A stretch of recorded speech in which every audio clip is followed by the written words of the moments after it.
Hello everyone.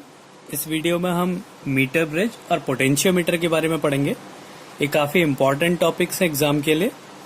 तो इसमें ये पूछा जाता है कि मीटर ब्रिज क्या होता है, उसका स्टेटमेंट क्या है, उसका प्रिंसिपल क्या है, वो किस प्रिंसिपल पे बेस्ड है, उसका डायग्राम बनाने को आता है, उसकी वर्किंग क्या है और ये किस काम आता है, ये काफ़ी पूछा जाता है एग्जाम में। ऐसे ही पोटेंशियोमीटर के बारे में भी। तो पहला है मीटर ब्रिज। मीटर ब्रिज क्या होता है? मीटर ब्रिज एक ऐसी डिवाइस है जिससे हम किसी अननोन रेजिस्टेंस को फाइंड करते हैं।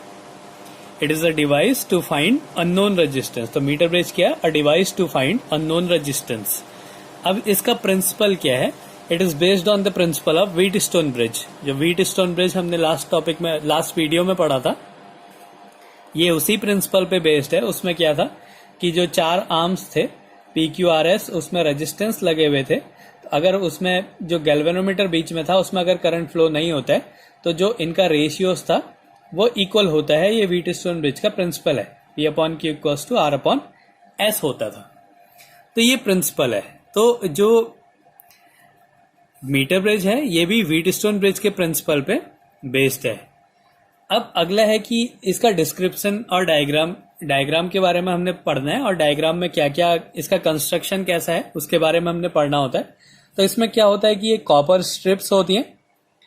इन कॉपर स्ट्रिप्स में ये A और B 2 पॉइंट है। इसमें एक रेजिस्टेंस वायर लगी रहती है, मैग्नीन या कॉन्स्टेंटन की। तो ये जो बीच में ये जो डार्क लाइन है ये वाली, ये एक रेजिस्टेंस वायर है।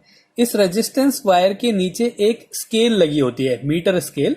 इसका नाम मीटर ब्रिज इसलिए है क्योंकि इस जो वायर की जो लेंथ होती है वो 1 मीटर होती है, इसलिए इसको मीटर ब्रिज कहते हैं। तो यहाँ पे एक रेजिस्टेंस वायर लगी रहती है जिसके नीचे एक मीटर स्केल लगी रहती है। हम लोग इसको यहाँ पे इसके अलग से भी इसके पैरेलल में एक स्केल बना सकते हैं। तो जैसे मर्जी वैसे बना लो। फिर क्या होता है, इसके ये कॉपर की स्ट्रिप्स हैं। यहाँ पे कॉपर इसलिए लिया जाता है क्योंकि ये जो रेजिस्टेंस वायर है, अगर हम यहाँ पे कोई दूसरी स्ट्रिप लेंगे तो उसका भी रेजिस्टेंस पता चल जाएगा हमें। तो इसलिए हम क्या करते हैं, यहाँ पे कॉपर की स्ट्रिप्स लेते हैं। ये कॉपर स्ट्रिप का यहाँ पे 2 खाली पोर्शन होता है। इसमें एक पोर्शन में हम रेजिस्टेंस बॉक्स लगाते हैं, दूसरे में एक अननोन रेजिस्टेंस जो भी हमने फाइंड करना है उसको लगा देते हैं। तो अब करना क्या होता है, यहाँ पे हमने एक रेजिस्टेंस बॉक्स लगाया और यहाँ पे एक अननोन रेजिस्टेंस जो भी हमने फाइंड करना होता है उसको लगा देते हैं। इस A पॉइंट को और B पॉइंट को एक बैटरी और एक की से कनेक्ट कर देते हैं। तो ये इसका डिस्क्रिप्शन है। It consist of a wire AB of manganin और constantan of 1 metre length of uniform cross sectional area which is stressed between copper strips on a wooden board. ये कॉपर स्ट्रिप्स हैं, इसके बीच में एक वायर AB है जिसकी length 1 metre होती है और इसका क्रॉस सेक्शनल एरिया 1 होता है क्योंकि जो रेजिस्टेंस होता है वो क्रॉस सेक्शनल एरिया पर डिपेंड करता है, इसलिए यहाँ पे यूनिफॉर्म क्रॉस सेक्शनल एरिया लिया जाता है। और ये जो पूरा का पूरा है ये एक लकड़ी के बोर्ड में फिट होता है। फिर resistance P and Q are connected on copper strips as shown in figure. तो यहाँ पे एक रेजिस्टेंस बॉक्स में जो रेजिस्टेंस हम निकालेंगे उसको P बोल दिया और जो अननोन रेजिस्टेंस है उसका नाम दिया Q as shown in figure. A jockey J which can be slide on a bridge wire is connected by galvanometer and point C. अब इसके मिडिल पॉइंट से यहां से एक कनेक्टिंग वायर लेके उसको एक गैल्वेनोमीटर से कनेक्ट करते हैं और एक जॉकी से कनेक्ट कर दिया जाता है। जॉकी एक स्लाइडर होता है जो कि इस वायर में हम उसको अलग अलग पॉइंट पे स्लाइड कर सकते हैं। तो इसमें क्या होता है, हमने इसको यहाँ पे फिट कर देना होता है। तो ये है इसका कंस्ट्रक्शन और इसका जो डायग्राम है। अब इसकी वर्किंग है कि कैसे ये व्हीटस्टोन ब्रिज के प्रिंसिपल पे वर्क करता है और कैसे इसकी वर्किंग है, इसके बारे में हम देखेंगे। अब हम करते क्या है, इसमें जो ये रेजिस्टेंस बॉक्स होता है, इस रेजिस्टेंस में से हम एक रेजिस्टेंस निकाल देंगे। तो जो रेजिस्टेंस निकालते हैं वही उसका रेजिस्टेंस हो जाता है रेजिस्टेंस बॉक्स में। तो हमें पता होगा कि हमने कितने ओम का रेजिस्टेंस उस रेजिस्टेंस बॉक्स से निकाला है, मतलब इसका रेजिस्टेंस क्या है ये हमें पता होगा। एंड की इज क्लोज्ड। फिर हमने क्या करा, इस की को क्लोज कर दिया। अब हमने यहाँ पे एक Q रखा है, एक अननोन रेजिस्टेंस रखा है जिसकी वैल्यू हमने फाइंड करनी है। अब हमने इसमें करना क्या होता है कि इसमें ये जो जॉकी से कनेक्ट हो रखा है ये, इसमें जो गैल्वेनोमीटर है इसमें 0 डिफ्लेक्शन लेके आना होता है। तो हम इसको एक बार इस साइड फिट करते हैं फिर एक बार इस साइड टच कराते हैं तो एक बार ये एक डायरेक्शन में मूव करेगा और इधर लगाने पे ये दूसरी डायरेक्शन में मूव करती है गैल्वेनोमीटर की निडल। तो इसके बीच में कहीं पे एक ऐसा पॉइंट होगा जहां पे ये गैल्वेनोमीटर में कोई डिफ्लेक्शन नहीं होगा, मतलब इससे जो करंट है वो फ्लो नहीं हो रहा है। तो ये वही व्हीटस्टोन ब्रिज बन गया। एक ये रेजिस्टेंस P हो गया, एक ये रेजिस्टेंस Q हो गया, ये एक गैल्वेनोमीटर है, एक रेजिस्टेंस ये हो गया इतना, एक रेजिस्टेंस ये हो गया। तो ये बिल्कुल व्हीटस्टोन ब्रिज की तरह हो गया कि 4 रेजिस्टेंसेज हैं और इस गैल्वेनोमीटर में कोई भी करंट फ्लो नहीं हो रहा है। हम ऐसी कंडीशन लेंगे, इसको इधर उधर एडजस्ट करेंगे, फिक्स करेंगे, फिर एक पॉइंट ऐसा मिलेगा जिसमें गैल्वेनोमीटर में कोई भी करंट फ्लो नहीं होगा। तो उस कंडीशन पे फिर हम यहाँ पे व्हीटस्टोन ब्रिज को अप्लाई कर देंगे। अब हमने माना कि जो आर है, स्मॉल आर है, ये resistance per unit length of wire, इस जो रेजिस्टेंस वायर है इसकी एक यूनिट लेंथ का जो रेजिस्टेंस है वो माना आर है। तो ये ए और सी के बीच में जो लेंथ है एल, इसका रेजिस्टेंस कुछ होगा और यहां का भी रेजिस्टेंस कुछ होगा। तो एक यूनिट लेंथ का रेजिस्टेंस है स्मॉल आर, तो एल यूनिट लेंथ का रेजिस्टेंस क्या हो जाएगा, एल आर। तो रेजिस्टेंस ऑफ एसी। अब हमने क्या निकाला, एसी लेंथ का, जो ये लेंथ एसी है इसका रेजिस्टेंस, इसको हम क्या मान रहे हैं, माना ये क्यू है, ये पी हो गया, ये क्यू हो गया, माना ये आर है, आर मान लिया। तो ये कितना है, एल आर, क्योंकि इसकी लेंथ एल है और एक यूनिट लेंथ का रेजिस्टेंस आर है, तो एल यूनिट लेंथ का रेजिस्टेंस हो जाएगा एल आर। ऐसे ही जो दूसरी लेंथ है, रेजिस्टेंस ऑफ सीबी, जो सीबी लेंथ है उसका रेजिस्टेंस, इसको हमने एस मान लिया, इक्वल टू क्या हो जाएगा, लेंथ कितनी है 100 माइनस एल, क्योंकि टोटल 100 सेंटीमीटर होती है।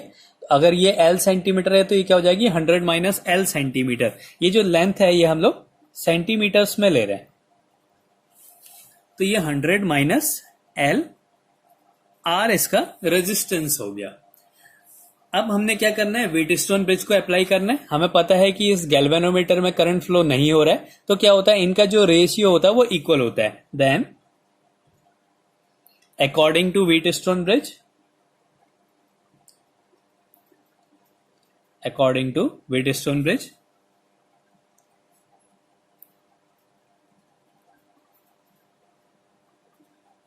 व्हीटस्टोन ब्रिज क्या कहता है कि अगर इसमें कोई करंट फ्लो नहीं है तो इनका जो रेशियो होता है वो इक्वल होता है। मतलब P upon Q equals to R upon S। R क्या है, एल आर, और S क्या है 100 माइनस एल इंटू आर। ये कैंसिल हो गया तो और हमने किसकी वैल्यू फाइंड करनी, ये Q जो है ये अननोन है, हमने इस अननोन रेजिस्टेंस की वैल्यू फाइंड करनी है। तो Q इक्वल्स टू क्या हो जाएगा 100 माइनस एल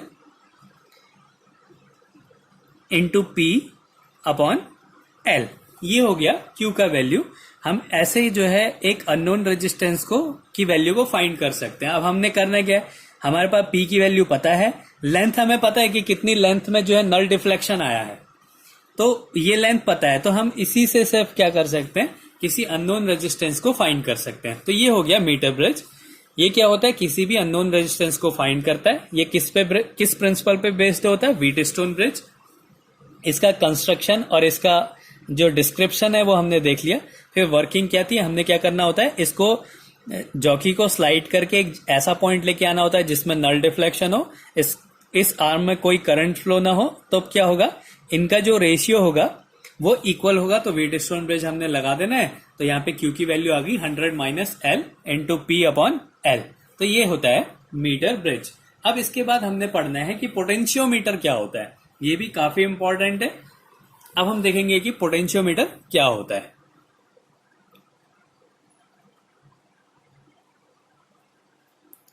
तो ये रहा पोटेंशियोमीटर।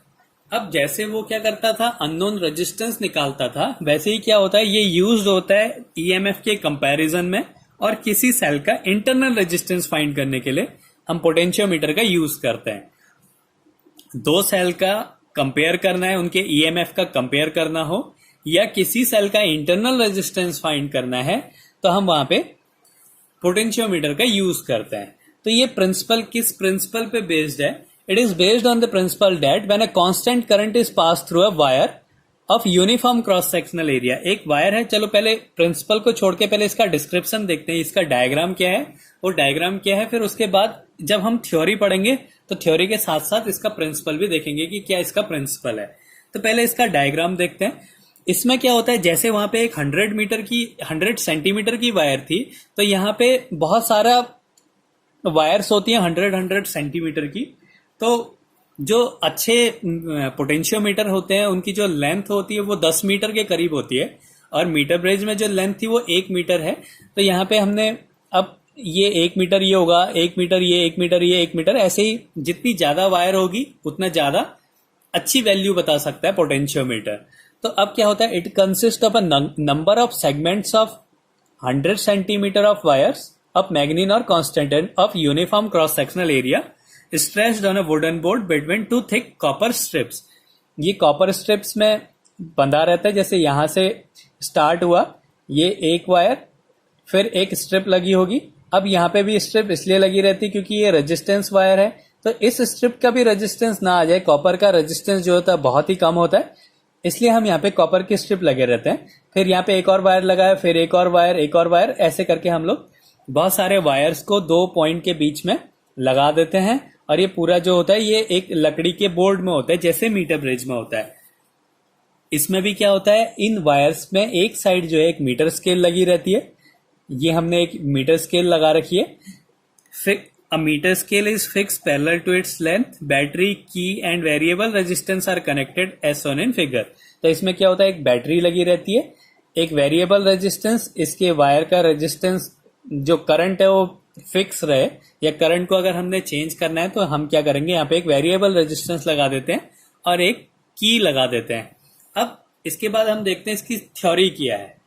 अब हमने क्या करा, यहाँ पे एक बैटरी कनेक्ट करी इस ए पॉइंट से, इस ए पॉइंट से बैटरी कनेक्ट करी, उसका पॉजिटिव टर्मिनल ए पॉइंट से, क्योंकि ए पॉइंट जो है ये जो एक्सटर्नल सोर्स है इसके पॉजिटिव टर्मिनल से कनेक्ट है, इसलिए हमने यहाँ पे इसको भी पॉजिटिव टर्मिनल से कनेक्ट करा, और इसके दूसरे टर्मिनल को बैटरी से कनेक्ट करके एक जॉकी से कनेक्ट कर दिया। यहाँ पे भी वही स्लाइडर एक लगा रहता है जिसको जॉकी बोलते हैं, कि वो क्या करा, हमने उसको जॉकी से कनेक्ट करा। फिर हम क्या करेंगे, अब हमने चेक करना होता है कि ये जो हमने अरेंजमेंट किया है ये सही है या नहीं है। तो हम क्या करेंगे, पहले इसको एक साइड टच कराएंगे इस जॉकी को, तो जो डिफ्लेक्शन है वो एक साइड को होगा। फिर हम इसको दूसरी साइड में कनेक्ट करेंगे तो डिफ्लेक्शन दूसरी साइड को होगा। अगर ऐसा हो रहा है तो मतलब हमने कनेक्शन सही किए हैं, अगर ऐसा नहीं हो रहा है तो मतलब कहीं पे कुछ गड़बड़ है कनेक्शंस में। तो अब हम क्या करेंगे, पहले इसको चेक करते हैं कि ये कनेक्शन सही है या नहीं है। ये मीटर ब्रिज और पोटेंशियोमीटर दोनों प्रैक्टिकल भी हैं, ये प्रैक्टिकल में भी करने होते हैं। तो पहले हम यहाँ पे चेक करेंगे कि इनके जो कनेक्शंस हैं वो सही है या नहीं है। फिर इसके बाद क्या करेंगे, इसमें नल डिफ्लेक्शन, एक ऐसा पॉइंट होगा जिसमें जहां पे जो है गैल्वेनोमीटर में कोई डिफ्लेक्शन नहीं मिलेगा, तो वो हमने इसमें भी फाइंड करना पड़ेगा। उसके बाद हम क्या करते हैं, इसमें नल डिफ्लेक्शन निकालते हैं। फिर नल डिफ्लेक्शन जब हम निकालेंगे तो हमने माना कि V जो है, अभी हम क्या करेंगे, इसमें नल डिफ्लेक्शन नहीं लेना, हमने सीधा सीधा सा लेना है। जब हम इसकी जो एप्लीकेशन है वो करेंगे तो वहां पे हमने इनका नल डिफ्लेक्शन फाइंड करना होता है। तो माना हमने let V equals to potential difference across any portion of the wire, इस वायर के किसी भी पोर्शन में जो पोटेंशियल डिफरेंस है वो माना V है। V equals to potential difference across any portion of wire.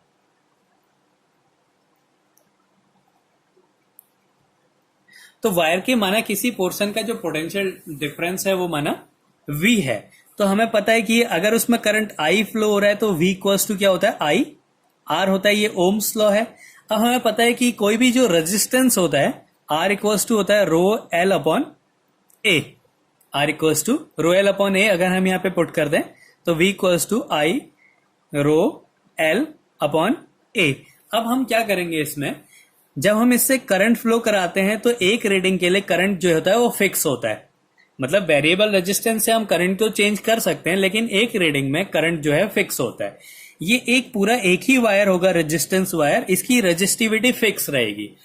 और ये जो है यूनिफॉर्म क्रॉस सेक्शनल एरिया पे है, मतलब जो एरिया है इस वायर का वो भी कांस्टेंट है। अब बचा क्या, लेंथ, कि हम कितनी लेंथ ले रहे हैं।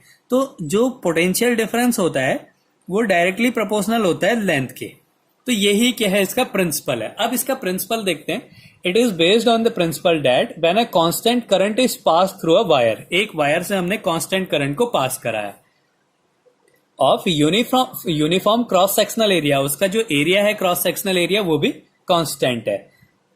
The potential drop across any portion of wire, potential drop across any portion of wire is directly proportional to length of that portion, वो क्या होगा, उस पोर्शन की लेंथ के डायरेक्टली प्रोपोर्शनल होगा। यही क्या है व्हीटस्टोन, ये पोटेंशियोमीटर का प्रिंसिपल है कि किसी भी वायर का जो पोटेंशियल डिफरेंस होता है उस वायर की लेंथ के डायरेक्टली प्रोपोर्शनल होता है। अगर सर्किट में करंट फ्लो नहीं हो रहा है, अगर इस गैल्वेनोमीटर में डिफ्लेक्शन 0 है, तो हम V को क्या लिख देंगे, E लिख देंगे। ऐसा हमने एक रिलेशन था VIER में रिलेशन जब था, तो वहां पे हमने देखा कि अगर करंट सर्किट में करंट फ्लो नहीं हो रहा है तो जो उसका ईएमएफ होता है वही उसके पोटेंशियल डिफरेंस के इक्वल होता है। अभी इस केस में क्या हो रहा है, करंट फ्लो करा रहे हैं तो हम क्या लिखेंगे, वी लिखेंगे। अगर गैल्वेनोमीटर में करंट फ्लो नहीं होगा तो हम लोग उसको ईएमएफ लिखेंगे। तो ये हो गया इसका प्रिंसिपल। अब इसको थोड़ा सा और सॉल्व कर देते हैं। V इक्वल्स टू एक कांस्टेंट आया K L, तो जो ये K है इसको बोलते हैं potential gradient, potential gradient. Potential gradient मतलब होता है potential difference per unit length. तो ये क्या है, पोटेंशियल लेंथ का, पोटेंशियल का लेंथ के साथ जो चेंज हो रहा है उसको हम बोलते हैं पोटेंशियल ग्रेडियंट। तो ये होता है पोटेंशियोमीटर। पोटेंशियोमीटर करता क्या है, ये ईएमएफ का कंपेयर करता है और सेल का इंटरनल रेजिस्टेंस निकालता है। इसको नेक्स्ट वीडियो में इसकी दोनों एप्लीकेशंस के बारे में पढ़ेंगे कि कैसे ये किसी सेल के ईएमएफ का कंपेयर करता है और उसका इंटरनल रेजिस्टेंस फाइंड करता है। ये प्रिंसिपल क्या है कि कोई भी पोटेंशियल डिफरेंस उसकी लेंथ के डायरेक्टली प्रोपोर्शनल होता है। ये इसका डिस्क्रिप्शन और डायग्राम है, और थ्योरी में भी हमने क्या करना है, इसी प्रिंसिपल को सॉल्व करना होता है। तो इस तरीके से हम पोटेंशियोमीटर और मीटर ब्रिज को सॉल्व करते हैं।